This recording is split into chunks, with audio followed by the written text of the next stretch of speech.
Hello guys, welcome back to the channel. हम लोगों ने लास्ट टाइम पे बात की थी anatomy of the endocrine system. उसके बाद थोड़ा लंबा गैप हो गया क्योंकि हम लोग के एग्ज़ाम चल रहे थे। तो अब हम लोग स्टार्ट करने वाले हैं physiology of the endocrine system, ठीक है ना। तो सबसे पहले बात करते हैं अपने जो बॉडी को कंट्रोल करते हैं, मेनली टू सिस्टम ही कंट्रोल करते हैं और रेगुलेट करते हैं। तो पहला है वो तो अपना नर्वस सिस्टम है, वो ओवरऑल पूरी बॉडी को कंट्रोल करता है। वो इलेक्ट्रिकल इम्पल्स भेजता है और सेल टू सेल कनेक्ट करता है। But endocrine system long distance पे हार्मोन जो रिलीज होते हैं ब्लड के थ्रू, वो पर्टिकुलर ऑर्गन को टारगेट करते हैं। तो आज हम उसी की एंडोक्राइन सिस्टम की बात करने वाले हैं, ठीक है ना। तो ग्लैंड क्या होता है? तो ग्लैंड एक स्पेशल स्ट्रक्चर और मॉडिफाइड सेल्स होते हैं, ठीक है ना। कोई सेल्स हो गए, ठीक है ना, ये कोई सेल्स हैं, उनके अंदर मॉडिफिकेशन हो गया और वो सिक्रेटरी फंक्शन करने लगे, ठीक है ना, कुछ भी सिक्रीट करने लगे, तो उन्हीं को हम लोग बोलते हैं ग्लैंड, ठीक। तो glands are the special modified structure that produce and secrete something, ठीक है ना। कोई भी सब्सटेंस हो गया, लाइक हार्मोन्स हो गए, जूसेस हो गए, ये सब, ठीक। तो जो ग्लैंड्स हैं वो मेनली 3 टाइप्स की होती हैं: endocrine glands, exocrine glands and heterocrine glands. जो एंडोक्राइन ग्लैंड होती हैं वो डक्टलेस ग्लैंड है, ठीक है ना, डक्टलेस ग्लैंड। ये कोई अपनी कोई ग्लैंड है एंडोक्राइन, ठीक है ना, और ये अपनी ब्लड वेसल है। तो जो एंडोक्राइन ग्लैंड होती हैं वो अपना सिक्रीशन डायरेक्ट रिलीज करती हैं ब्लड के अंदर। जैसे कोई एक ग्लैंड हो गई तो उसने एक हार्मोन सिक्रीट किया, तो वो हार्मोन सिक्रीट करेगी डायरेक्ट ब्लड वेसल के अंदर। ब्लड वेसल के अंदर हार्मोन आएगा और फिर ब्लड के थ्रू वो ट्रेवल करेगा अपने टारगेट ऑर्गन तक और पर्टिकुलर ऑर्गन। उसके बाद बात कर रहे हैं अपन तुम एक्सोक्राइन ग्लैंड। एक्सोक्राइन के अंदर डक्ट होती हैं प्रेजेंट, ठीक है ना। तो ये मतलब किसी की हेल्प नहीं लेती, ये ब्लड स्ट्रीम की और ब्लड सर्कुलेशन की हेल्प लेती है अपने हार्मोन को पर्टिकुलर ऑर्गन तक पहुंचने के अंदर। बट एक्सोक्राइन ग्लैंड है, इनको किसी की हेल्प की नीड नहीं है, इनके पास खुद की डक्ट होती हैं। तो जैसे कोई अपनी एक ग्लैंड है, ठीक है ना, तो वो कुछ भी सिक्रीट कर रही, तो वो अपनी डक्ट ट्यूबलाइक स्ट्रक्चर होते हैं, उनके अंदर अपना हार्मोन सिक्रीट करेगी और वो डक्ट अपने पर्टिकुलर ऑर्गन तक जाएंगी। जैसे सलेवरी ग्लैंड है, ठीक है ना, तो एक्सोक्राइन ग्लैंड के अंदर आती है, तो सलाइवा सिक्रीट करती है, तो अपनी डक्ट के अंदर सलाइवा सिक्रीट करती है और वो जो डक्ट है वो ओरल कैविटी के अंदर ओपन होती है आगे। तो ये एक्सोक्राइन के अंदर डक्ट होती हैं। और लास्ट है हेटेरोक्राइन ग्लैंड्स। तो ये मिक्स्ड ग्लैंड होती हैं, ये डक्ट लेस भी होती है और इनके पास डक्ट भी होती हैं, ठीक है ना। तो ये दोनों की तरह फंक्शन करती हैं, एक्सोक्राइन की भी तरह करती हैं और एंडोक्राइन ग्लैंड दोनों की तरह जो फंक्शन करती हैं वो अपनी होती है हेटेरोक्राइन ग्लैंड्स, ठीक है ना। तो इसके अंदर 2 ग्लैंड आती हैं मेनली, एक तो होती है पेनक्रियास, दूसरी होती है गोनेड्स, टेस्टिस एंड ओवरी, ठीक है ना। तो जो पेनक्रियास ग्लैंड है तो ये मिक्स्ड और कंपोजिट ग्लैंड भी इसको बोलते हैं। तो ये हार्मोन भी सिक्रीट करती है, ठीक है ना, हार्मोन भी सिक्रीट करती है और जूसेस भी सिक्रीट करती है, पेनक्रियाटिक जूसेस, ठीक है ना। तो जो हार्मोन है ये तो सिक्रीट करती है डायरेक्ट ब्लड के अंदर 2 हार्मोन मेनली, एक तो इंसुलिन एंड ग्लूकागॉन, ठीक है ना। और जो तो ये अपना फंक्शन हो गया एक्सोक्राइन वाला, ठीक है ना। एक्सोक्राइन का फंक्शन हो गया दोनों हार्मोन डायरेक्ट ब्लड स्ट्रीम के अंदर रिलीज कर रही है, और इंटेस्टाइन जो पेनक्रियाटिक जूस सिक्रीट करती है वो इंटेस्टाइन के अंदर करती है डक्ट के थ्रू, ठीक है ना। तो डक्ट के थ्रू भी कर रही है और बिना डक्ट के भी कर रही है, तो इसको हम लोग बोल रहे हैं हेटेरोक्राइन ग्लैंड, ठीक है ना। और जो बात कर रहे हैं एंडोक्राइन ग्लैंड की, तो जो एंडोक्राइन ग्लैंड होती है वो सिर्फ हार्मोन्स को ही प्रोड्यूस करती है, सिक्रीट करती हैं, ठीक है ना, ओनली हार्मोन्स। और उसके अलावा कोई प्रोटीन जूसेस कुछ भी सिक्रीट नहीं करती है एंडोक्राइन ग्लैंड। बट जो एक्सोक्राइन ग्लैंड होती हैं वो हार्मोन को छोड़ के ये हार्मोन को सिक्रीट नहीं करती हैं और हार्मोन के अलावा सब कुछ सिक्रीट करती है। जैसे एंजाइम हो गया, ठीक है ना, एंजाइम हो गया, जूसेस हो गए, ये सब सिक्रीट करती है exocrine gland, but hormone secrete नहीं करती है। ये अपना बेसिक डिफरेंस है एंडोक्राइन, एक्सोक्राइन और हेटेरोक्राइन ग्लैंड के अंदर, ठीक है ना। बट अब इस चैप्टर के अंदर एंडोक्राइन चैप्टर का नाम ही है, तो हम इस चैप्टर के अंदर बेसिकली बात करेंगे एंडोक्राइन ग्लैंड्स की, ठीक है ना। तो एंडोक्राइन ग्लैंड हार्मोन सिक्रीट करती हैं। जो पहला हार्मोन था वो था सिक्रीटिन, जो 1901 के अंदर डिस्कवर किया था। दो साइंटिस्ट थे, एक तो बॉयलिस और दूसरे स्टर्लिन। इन दोनों लोगों ने सिक्रीटिन हार्मोन को डिस्कवर किया था 1901 के अंदर। ये फर्स्ट हार्मोन है, ठीक है ना।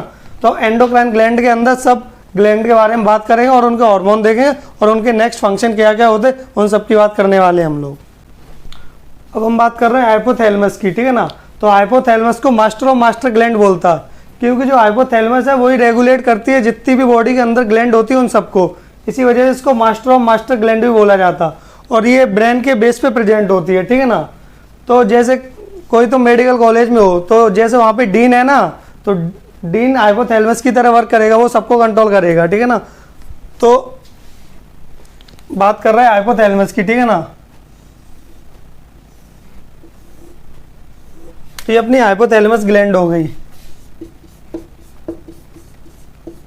हाइपोथैलेमस, और ये नीचे कनेक्ट है पिट्यूटरी ग्लैंड से, ठीक है ना। तो जो हाइपोथैलेमस पिट्यूटरी ग्लैंड से कनेक्ट होती है उसको बोलते हैं इन्फंडिबुलम,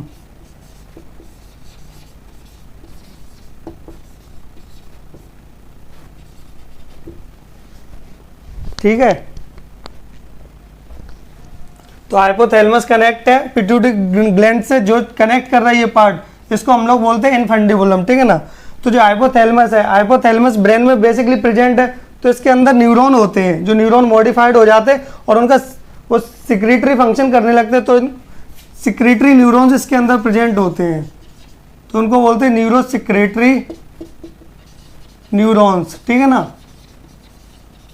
ये इसके अंदर बेसिकली प्रेजेंट होते हैं।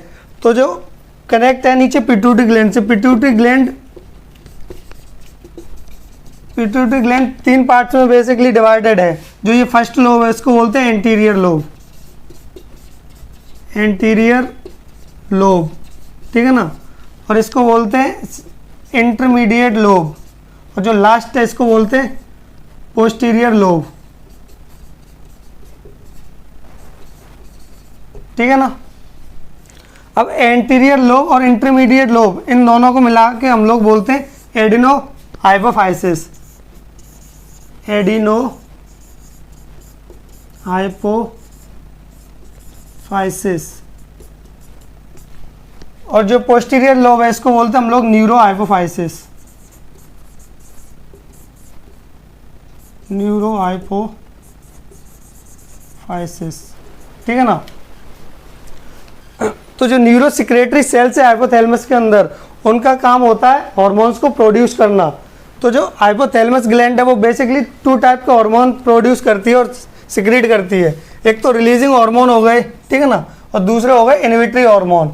रिलीजिंग हार्मोन वो हार्मोन होते हैं जो मतलब ग्लैंड पे जाके उनको प्रमोट करते हैं, स्टिमुलेट करते हैं हार्मोन्स को प्रोडक्शन कराने के लिए, सिक्रीट कराने के। और इनहिबिटरी हार्मोन वो हार्मोन होते हैं जो हार्मोन्स किसी ग्लैंड पे जाके एक्ट करते हैं तो वो उनको इनहिबिट करते हैं, हार्मोन्स को रिलीज होने से रोकते हैं, ठीक है ना। तो रिलीजिंग हार्मोन में ग्रोथ हार्मोन रिलीजिंग हार्मोन आता है, थायराइड रिलीजिंग हार्मोन है, गोनेडोट्रोपिक रिलीजिंग हार्मोन है, प्रोलैक्टिन रिलीजिंग हार्मोन है, और कोर्टिकोट्रोपिक रिलीजिंग हार्मोन है। और इनहिबिटरी हार्मोन में बेसिकली 2 आते हैं, सोमैटोस्टेटिन। ये जो सोमैटोस्टेटिन है ना, तो ग्रोथ हार्मोन को इनहिबिट करता है, जिससे आदमी कोई भी इंसान है पर्टिकुलर वो छोटा रह जाता है, उसको डॉर्फिज्म बोलते हैं, ठीक है ना। और पिट्यूटरी इनहिबिटरी हार्मोन, वो prolactin inhibitory hormone, PIH, prolactin inhibitory hormone.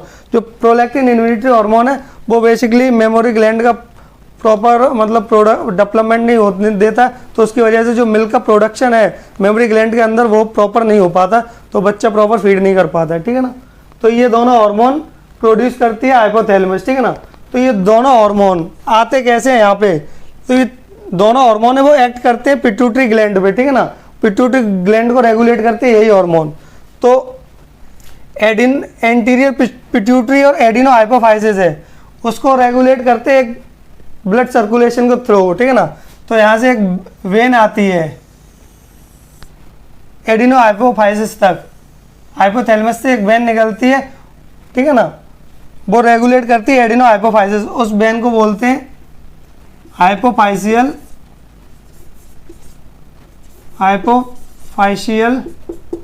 Portal vein, ठीक है ना, और इसको पोर्टर सिस्टम भी बोलते हैं। तो ये जो हाइपोफाइशियल पोर्टल वेन है वही कंट्रोल करती है एंटीरियर पिट्यूटरी और इंटरमीडिएट पिट्यूटरी को, ठीक है ना, और जो पोस्टीरियर पिट्यूटरी है तो इसको कंट्रोल करता है न्यूरॉन। तो यहाँ पे न्यूरॉन है ना, तो न्यूरॉन का जो एक्सॉन रीजन होता है वो इलोंगेटेड हो जाता है, ठीक है ना, जो वो इलोंगेटेड हो जाता है तो वो कंट्रोल करता है न्यूरो हाइपोफाइसिस को और पोस्टीरियर हाइपोफाइसिस। तो जो न्यूरॉन है वो इसको रेगुलेट कर रहा है, तो उसी की वजह से इसका नाम भी पड़ा है न्यूरो हाइपोफाइसिस, ठीक है ना। तो न्यूरो हाइपोफाइसिस, इसके अंदर जो पोस्टीरियर लोब है इसके अंदर दो हार्मोन बेसिकली प्रेजेंट होते हैं, एक तो होता है ऑक्सीटोसिन, दूसरा होता है ADH, ठीक है ना। तो ये हमारी पूरी हाइपोथैलेमस के बारे में कंप्लीट हो गया। अब नेक्स्ट बात करेंगे हम लोग पिट्यूटरी की। पिट्यूटरी ग्लैंड का जो ओरिजिन है वो एक्टोडर्मल है, और जो हाइपोथैलेमस थी उसका भी जो ओरिजिन था वो एक्टोडर्मल था। Pituitary gland is also known as master gland because it control all the other glands. जैसे जो हाइपोथैलेमस है मैंने बताया वो डीन की तरह वर्क करती है, और जो पिट्यूटरी है वो वाइस प्रिंसिपल की तरह वर्क करती है। जैसे वाइस प्रिंसिपल जितनी फैकल्टी मेंबर होता उनको कंट्रोल और रेगुलेट करता, तो वैसे ही पिट्यूटरी जितनी भी ग्लैंड प्रेजेंट हैं एंडोक्राइन ग्लैंड उन सबको कंट्रोल करती है पिट्यूटरी ग्लैंड, ठीक है ना। तो पिट्यूटरी ग्लैंड के मेनली दो लोब थे, एंटीरियर लोब और पोस्टीरियर लोब। तो एंटीरियर लोब फर्दर डिवाइडेड है टू पार्ट्स में, पार्स डिस्टेलिस और पार्स मीडिया, ठीक है ना। जो पार्स मीडिया है वो प्रोड्यूस करता है मेलेनोसाइड स्टिमुलेटिंग हार्मोन। मेलेनोसाइड स्टिमुलेटिंग हार्मोन है, मेलेनिन का प्रोडक्शन करता है, और बॉडी के अंदर मेलेनिन का कंटेंट जितना ज़्यादा होगा बॉडी का कलर उतना ही डार्क होगा, ठीक है ना। तो बॉडी टोन बेसिकली ये कंट्रोल करता है, और मेलेनिन का कंटेंट जितना कम होगा बॉडी का कलर, बॉडी की टोन उतनी ज़्यादा लाइट होगी, मतलब उतनी ज़्यादा फेयर दिखोगी, ठीक है ना। और पोस्टीरियर लोब है, पोस्टीरियर लोब का के अंदर होता है पार्स नर्वोसा, ठीक है ना। तो पार्स नर्वोसा जो ऑक्सीटोसिन और ADH होते हैं जो सिक्रीट किए गए किसके अंदर, सिक्रीट किए थे जो है हाइपोथैलेमस ने ये दोनों हार्मोन को सिक्रीट किया था।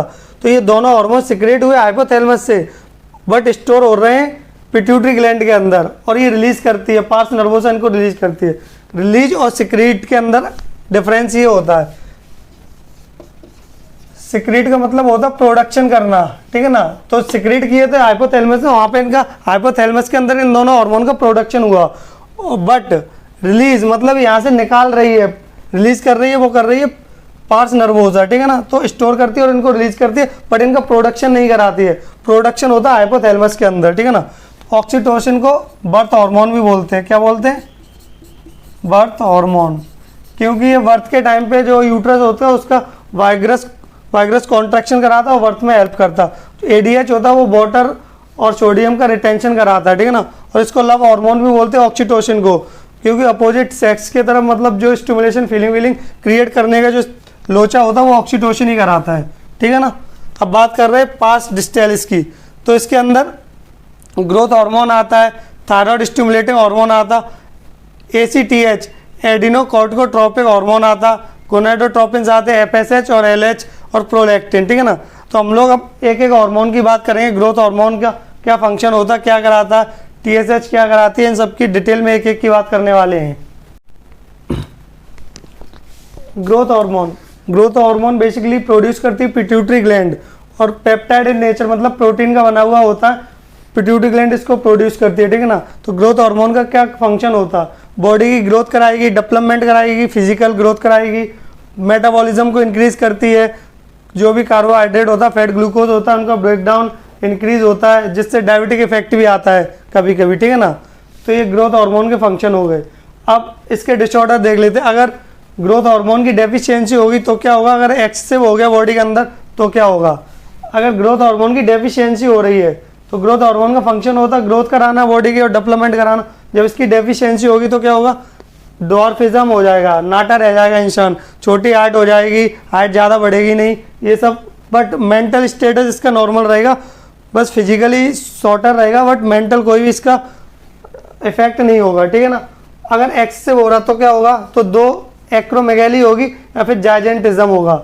एक्रोमेगैली बेसिकली एडल्ट के अंदर होती है। जो एडल्ट होते हैं 18 ईयर के होते हैं, उनके अंदर ग्रोथ हार्मोन का प्रोडक्शन ज़्यादा हो रहा, तो उस कंडीशन को बोलेंगे एक्रोमेगैली। एक्रोमेगैली के अंदर साइन एंड सिम्टम क्या होंगे? इनलार्जमेंट ऑफ स्कल हो जाएगा, जो हैंड और फीट है उनका भी इनलार्जमेंट हो जाएगा, और कोर्स से फेशियल स्ट्रक्चर हो जाएगा, मतलब इनलार्जमेंट एकदम लंबा चौड़ा सा फेस हो जाएगा। तो इसका बेस्ट एग्जांपल है खली। जो खली है ना, जो रेसलर है, उसको एक्रोमेगैली कंडीशन है, तो उसके हाथ पैर भी लंबे लंबे हैं, फेस भी एकदम चौड़ा सा, जॉ बोन भी प्रोट्रूडेड है बाहर की तरफ, ये सब उसके साइन और सिम्टम होते हैं। और जायजेंटिज्म, जो बच्चे होते हैं स्मॉल चाइल्डहुड से, मतलब उनके अंदर ग्रोथ हार्मोन का सिक्रीशन ज़्यादा हो रहा, प्रोडक्शन ज़्यादा हो रहा, तो उस कंडीशन को बोलेंगे जायजेंटिज्म। इसके अंदर जो स्ट्रक्चर होगा वो एनलार्जमेंट बनेगा, लंबे चौड़े बच्चे होंगे, 14-15 साल की एज में उनकी हाइट 6 फीट के अप्रोक्स हो जाएगी। तो उन जो वो चाइल्ड है उनको जायजेंटिज्म, ये कंडीशन है, डिसऑर्डर है ये बेसिकली, ठीक है ना।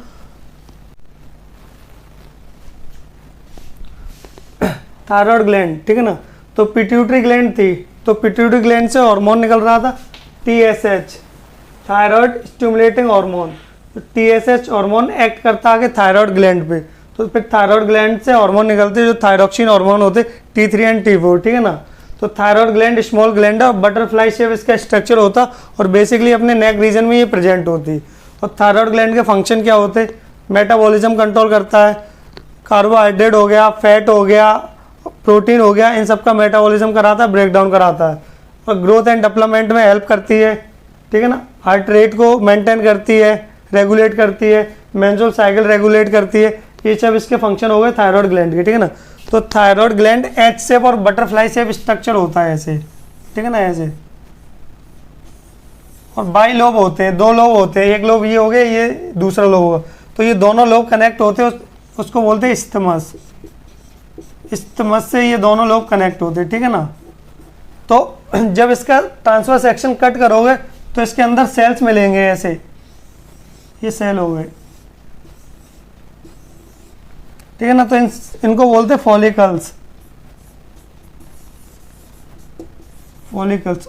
अब इनके अंदर ये स्मॉल स्ट्रक्चर प्रेजेंट होते हैं ऐसे, इनको बोलते हैं फॉलिकुलर सेल्स, फॉलिकुलर सेल्स। और जो इनके बाहर वाला रीजन है इसको बोलते हैं स्ट्रोमा, स्ट्रोमा, और इनको बोलते हैं पैराफॉलिकुलर सेल्स, पैराफॉलिकुलर सेल, ठीक है ना। तो ये फॉलिकुलर सेल्स है, ये दोनों सेल्स, ये फॉलिकुलर सेल्स प्रोड्यूस करते हैं थायरोक्सिन हार्मोन, थायरोक्सिन हार्मोन जो T3 एंड T4 है, T3 एंड T4 ये पैराफॉलिकुलर सेल्स प्रोड्यूस करते हैं, T3 एंड T4। T3 को बोलते हैं ट्राई हाइड्रोथायरोनिन, और T4 को बोलते हैं टेट्रा हाइड्रोथायरोनिन, ठीक है ना। अब T3 और T4, तो जो T3 है ना, ये इसकी जो एफिशिएंसी होती है वो मोर पोटेंट होता, मोर पोटेंट देन T4, मतलब इसकी जो एफिशिएंसी होती है वर्क करने की वो T3 की ज़्यादा होती है और T4 की कम होती है। बट जो T4 हार्मोन इसका प्रोडक्शन ज़्यादा होता है, तो ग्लैंड क्या करती है, इस T4 हार्मोन को कन्वर्ट करती रहती है T3 के अंदर, ठीक है ना। प्रोडक्शन इसका ज़्यादा हो रहा, बट जो एफिशिएंसी है वो T3 की ज़्यादा होती, तो इसकी वजह से जो T4 है वो कन्वर्ट होता रहता है T3 के अंदर, ठीक है ना। और जो पैराफॉलिकुलर सेल्स है वो प्रोड्यूस करते हैं कैल्सिटोनिन हार्मोन, कैल्सिटोनिन हार्मोन। जो T3 एंड T4 है ना, वही कंट्रोल करते हैं अपने जो मेटाबॉलिज्म हो गया, हार्ट रेट हो गया, मेंस्ट्रुअल साइकिल हो गया, ग्रोथ एंड डेवलपमेंट हो गया, और जो IQ हो गया बच्चे का, उन सबको कंट्रोल करते हैं यही T3 and T4 thyroxine hormone. अब इसकी डेफिशिएंसी हो जाए तो क्या होगा, अगर इसका एक्सेसिव हो जाए थायराइड ग्लैंड का तो क्या होगा, उन सबकी हम लोग बात कर रहे हैं।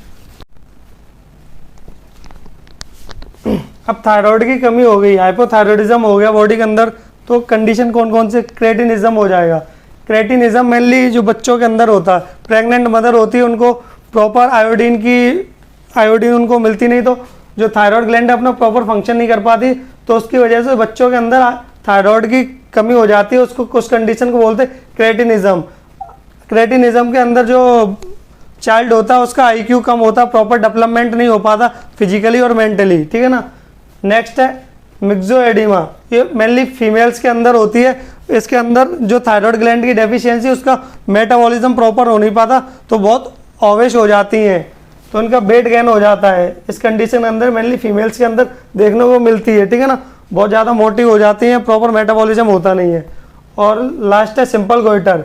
सिंपल गोइटर होता है मेनली आयोडीन की कमी से, आयोडीन की डेफिशिएंसी हो गई बॉडी के अंदर, तो थायराइड ग्लैंड प्रॉपर फंक्शन कर नहीं पाएगी, तो हाइपोथायरॉयडिज्म कंडीशन हो जाएगी। इसके अंदर जो नेक रीजन है वो एनलार्जमेंट हो जाएगी और स्वेलो मिलेगी।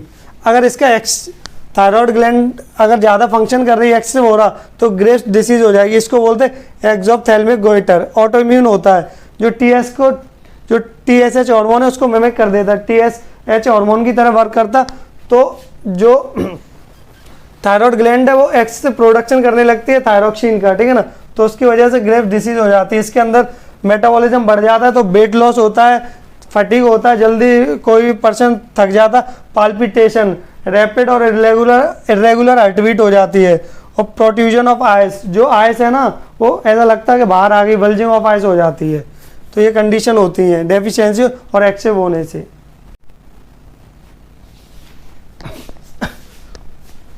पैराफोलिकुलर सेल्स जो थायराइड ग्लैंड के अंदर प्रेजेंट होते हैं वो प्रोड्यूस करते हैं कैल्सिटोनिन हार्मोन, ठीक है ना। और पैराथायरॉयड ग्लैंड जो प्रोड्यूस करती है पैराथायरॉयड हार्मोन, और इसको शॉर्ट में बोलते हैं PTH, ठीक है ना, PTH हार्मोन। तो जो कैल्सिटोनिन है वो ब्लड में कैल्शियम का लेवल डिक्रीज करता है, और जो PTH हार्मोन है वो ब्लड के अंदर कैल्शियम का लेवल इंक्रीज करता है। तो ये दोनों एंटागोनिस्ट हैं, ठीक है ना, एंटागोनिस्ट अपोजिट वर्क करते हैं एक दूसरे के।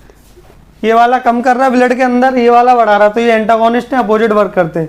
तो ये के मतलब जो पैराथायरॉयड हार्मोन है वो ब्लड के अंदर कैल्शियम लेवल कैसे इंक्रीज करता है, तो ऑस्टियोक्लास्ट एक्टिविटी इंक्रीज करता है। जो बोन का दो सेल्स होते हैं, ऑस्टियोब्लास्ट और ऑस्टियोक्लास्ट। जो ऑस्टियोब्लास्ट सेल होते हैं वो बोन फॉर्मिंग सेल होते हैं, और जो ऑस्टियोक्लास्ट सेल होते हैं वो बोन को डिग्रेड करते हैं। तो जब बोन को डिग्रेड करते हैं तो बोन के अंदर कैल्शियम का लेवल कम होगा और ब्लड के अंदर कैल्शियम का लेवल इंक्रीज हो जाएगा, ठीक है ना।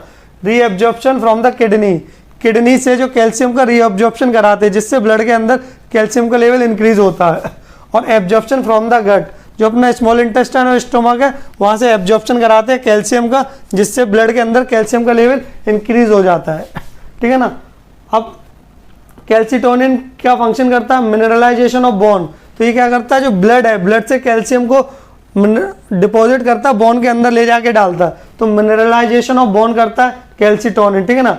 और जो ऑस्टियोक्लास्ट एक्टिविटी है उसको डिक्रीज कर देता है, बॉडी से कैल्शियम का जो एक्सक्रीशन है वो ज़्यादा कर देता है, मतलब किडनी से बॉडी के अंदर कैल्शियम का रीअब्जॉर्प्शन को डिक्रीज करता है और एक्सक्रीशन बढ़ा देता है, तो ब्लड के अंदर कैल्शियम का लेवल डिक्रीज हो जाता है, ठीक है ना। अब नेक्स्ट हम बात कर रहे हैं पीनियल ग्लैंड की। पीनियल ग्लैंड है वो रिलीज करती है और सिक्रेट करती है मेलाटोनिन हार्मोन, जो रेगुलेट करती है अपनी बायोलॉजिकल क्लॉक और बायोलॉजिकल साइकिल को। जो 24 आवर की जो सर्केडियन रिदम होता है, सर्केडियन साइकिल उसको रेगुलेट करती है अपना यही मेलाटोनिन हार्मोन, उसी के लिए मेनली रिस्पॉन्सिबल है। नेक्स्ट है प्रोलैक्टिन। जो प्रोलैक्टिन हार्मोन है वो मेनली प्रोड्यूस करती है पिट्यूटरी ग्लैंड, ठीक है ना। तो प्रोलैक्टिन हार्मोन मिल्क के प्रोडक्शन में हेल्प करता है।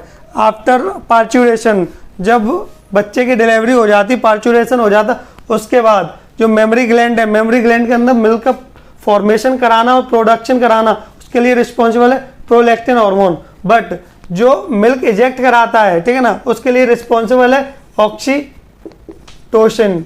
ऑक्सीटोसिन हार्मोन है वो मिल्क इजेक्ट कराता है, लेकिन जो प्रोडक्शन है और फॉर्मेशन है वो प्रोलैक्टिन कराता है, ठीक है ना। अब नेक्स्ट बात कर रहे हैं पेनक्रियास की। तो पेनक्रियास के अंदर दो टाइप, ये हेट्रोक्राइन ग्लैंड है और मिक्स्ड ग्लैंड और कंपोजिट ग्लैंड भी बोलते हैं। तो इसके अंदर टू टाइप के सेल्स होते हैं, एक तो एशिनर सेल्स होते हैं, एशिनाई सेल्स होते हैं, वो एक्सोक्राइन फंक्शन करते हैं, वो मतलब मेनली एंजाइम और जूसेस का प्रोडक्शन करते हैं। और जो नेक्स्ट जो पार्ट होता है उसको बोलते हैं आइसलेट ऑफ लैंगरहैंस। तो इसके अंदर दो तरह के सेल्स होते हैं, एक तो अल्फा सेल्स होते हैं, दूसरा बीटा सेल्स होते हैं। अल्फा सेल्स सिक्रीट करते हैं ग्लूकागन हार्मोन, और जो बीटा सेल्स हैं वो प्रोड्यूस करते हैं इंसुलिन हार्मोन। तो जो इंसुलिन हार्मोन है जो ब्लड शुगर लेवल होता है उसको मेंटेन करता है और डिक्रीज करता है, और ग्लूकोनियोजेनेसिस को भी डिक्रीज करता है और ग्लूकोज का अपटेक को बढ़ा देता है। और जो ग्लूकागन हार्मोन है वो ग्लूकोनियोजेनेसिस को प्रमोट करता है, स्टिमुलेट करता है, ब्लड शुगर लेवल को भी इंक्रीज करता है और ग्लूकोज के अपटेक को इनहिबिट करता है। तो इनका बेसिक फंक्शन ये समझ लो, जो इंसुलिन है वो ब्लड में जो शुगर का लेवल है उसको डिक्रीज करता है, और जो ग्लूकागन है वो ब्लड के अंदर शुगर का लेवल इंक्रीज करता है। ठीक है ना। तो ये पेनक्रियास के दोनों सेल हो गए, और जो आइलेट ऑफ लैंगरहैंस है वो एंडोक्राइन की तरह फंक्शन करता है। ठीक है ना। और जो एशिनाई सेल्स है वो एक्सोक्राइन की तरह फंक्शन करता है। एड्रिनल ग्लैंड, तो एड्रिनल ग्लैंड को रेगुलेट करता है ACTH हार्मोन, एडिनोकोर्टिकोट्रोपिक हार्मोन, जो रिलीज होता है पिट्यूटरी ग्लैंड से। ठीक है ना। ACTH पिट्यूटरी ग्लैंड से प्रोड्यूस होता है, रिलीज होता है, वो कंट्रोल करता है एड्रिनल ग्लैंड को। ठीक है ना। एड्रिनल ग्लैंड को सुप्रा रीनल ग्लैंड भी बोलते हैं, क्योंकि किडनी के ऊपर प्रेजेंट होती है, 2 इन नंबर होती है, एक राइट किडनी पे एक लेफ्ट किडनी पे। ठीक है ना। तो adrenal gland present on the top of the kidney और ट्राइंगुलर इन शेप, जो इसकी शेप होती है वो ट्राइंगल शेप की होती है, ये देखो। ठीक है ना। तो जो एड्रिनल ग्लैंड है उसके 2 पार्ट्स होते हैं, जो बाहर वाला रीजन होता है ये, तो उसको बोलते हैं एड्रिनल कॉर्टेक्स। जो इनर वाला ये पोर्शन है, मिडिल पोर्शन, तो उसको बोलते हैं एड्रिनल मेडुला। ठीक है ना। तो एड्रिनल मेडुला जो सिक्रीट करती है हार्मोन, उनको बोलते हैं कैटाकोलामाइंस। तो कैटाकोलामाइंस 2 टाइप के होते हैं, एक तो एपिनेफ्रिन, दूसरा नॉर एपिनेफ्रिन। तो ये दोनों स्ट्रेस वाली कंडीशन में रिलीज होते हैं, कोई भी स्ट्रेस कंडीशन हो तो ये इनको 3F भी बोलते हैं। तो ये रेगुलेट कंट्रोल करते फ्लाइट और फाइट और फियर। ठीक है ना। स्ट्रेसफुल कंडीशन में ही रिलीज होते हैं, कोई मतलब कंडीशन हो उसके अंदर रिलीज होते हैं। और जो एड्रिनल कॉर्टेक्स है ना वो फर्दर डिवाइडेड है 3 पार्ट्स में, जोना ग्लोमेरुलोसा, जोना पेसिकुलेटा और जोना रेटिकुलरिस। ठीक है ना। तो जोना ग्लोमेरुलोसा है ना वो सिक्रीट करती है मिनरेलोकॉर्टिकॉइड्स। तो मिनरेलोकॉर्टिकॉइड का एग्जांपल है एल्डोस्टेरोन। एल्डोस्टेरोन मेनली जो रास सिस्टम है उस अंदर भी इन्वॉल्व होता है और वाटर और सोडियम का रिटेंशन कराता है बॉडी के अंदर। ठीक है ना। जब भी बॉडी के अंदर हाइपोवॉल्यूमिक कंडीशन होती है उस कंडीशन में ही रिलीज होता है। तो जोना फेसिकुलेटा है वो सिक्रीट करता है ग्लूकोकॉर्टिकॉइड्स। तो ग्लूकोकॉर्टिकॉइड का एग्जांपल कॉर्टिसोल, ये भी स्ट्रेसफुल कंडीशन, इमरजेंसी कंडीशन के अंदर रिलीज होता है। तो इसके अंदर ग्लाइकोजिनोलाइसिस, मतलब जो ग्लूकोज प्रेजेंट होता है उसका ब्रेक डाउन होने लगता है, उससे बॉडी को एनर्जी प्रोवाइड होती है, और ग्लूकोनियोजेनेसिस और नए ग्लूकोज का प्रोडक्शन भी होने लगता है। ये दोनों प्रोसेस चलती हैं। ठीक है ना। उसके लिए रिस्पॉन्सिबल होता है कॉर्टिसोल। और लास्ट है जोना रेटिकुलरिस, ये सेक्स हार्मोन को प्रोड्यूस करता है, एंड्रोजन और ईस्ट्रोजन। एंड्रोजन मेल के अंदर जो मेल सेक्स हार्मोन के लिए रिस्पॉन्सिबल होता है, एस्ट्रोजन फीमेल के अंदर रिस्पॉन्सिबल होता है सेक्स के लिए। ठीक है ना। तो अब लास्ट बात कर रहे हैं गोनेडोट्रोपिन्स की। हम लोग लास्ट बात कर रहे हैं गोनेड्स की। तो मेल्स के अंदर जो टेस्टिस होती है वो सिक्रीट करती है टेस्टोस्टेरोन। ठीक है ना। तो टेस्टोस्टेरोन सिक्रीट करती है, तो उसके लिए रिस्पॉन्सिबल होता है LH हार्मोन। ठीक है ना। गोनेड्स के अंदर 2 हार्मोन होते हैं, LH and FSH, luteinizing hormone और फॉलिकुलर स्टिमुलेटिंग हार्मोन। जो टेस्टिस से टेस्टोस्टेरोन प्रोड्यूस होता है उसके लिए रिस्पॉन्सिबल होता है LH हार्मोन, और वही रिस्पॉन्सिबल होता है मेल के अंदर सेकेंडरी सेक्सुअल कैरेक्टर के अंदर और लिबिडो, जो सेक्सुअल डिजायर होती उसके लिए। और जो FSH होता है वो सर्टोली सेल पे एक्ट करता है और स्पर्मेटोजेनेसिस कराता है, ये मेल के अंदर होता है। अब नेक्स्ट हम बात कर रहे हैं फीमेल्स के अंदर। तो फीमेल्स के अंदर FSH आता है, वो ओवेरियन फॉलिकुलर पे एक्ट करता है और वो एस्ट्रोजन हार्मोन का प्रोडक्शन कराता है, और यही रिस्पॉन्सिबल होता है सेकेंडरी सेक्सुअल कैरेक्टर के लिए और जो सेक्सुअल डिजायर है उसके लिए। और जो LH हार्मोन आता है वो ओव्यूलेशन कराता है, ओव्यूलेशन के बाद प्रोजेस्टेरोन रिलीज होता है, प्रोजेस्टेरोन मेंटेन करता है प्रेगनेंसी को। ठीक है ना। प्रेगनेंसी को मेंटेन करता है प्रोजेस्टेरोन। तो एंडोक्राइन ग्लैंड की जो भी हार्मोन्स हैं उन सबकी बात हो गई कंप्लीट। लास्ट लेक्चर में हम लोगों ने बात की थी एनाटॉमी ऑफ द एंडोक्राइन के, उसका स्ट्रक्चर क्या होता, कौन सी नर्व सप्लाई होती है, कौन सी ब्लड सप्लाई होती है, क्या स्ट्रक्चर होता, कहाँ प्रेजेंट होता। फिजियोलॉजी के अंदर हम लोगों ने बात की है सब हार्मोन्स की, कौन कौन से हार्मोन होते हैं, उनका क्या फंक्शन होता है, किस पे जाके एक्ट करते हैं। तो एंडोक्राइन सिस्टम अपना कंप्लीट हो गया। अब हम लोग मिलेंगे नेक्स्ट लेक्चर में।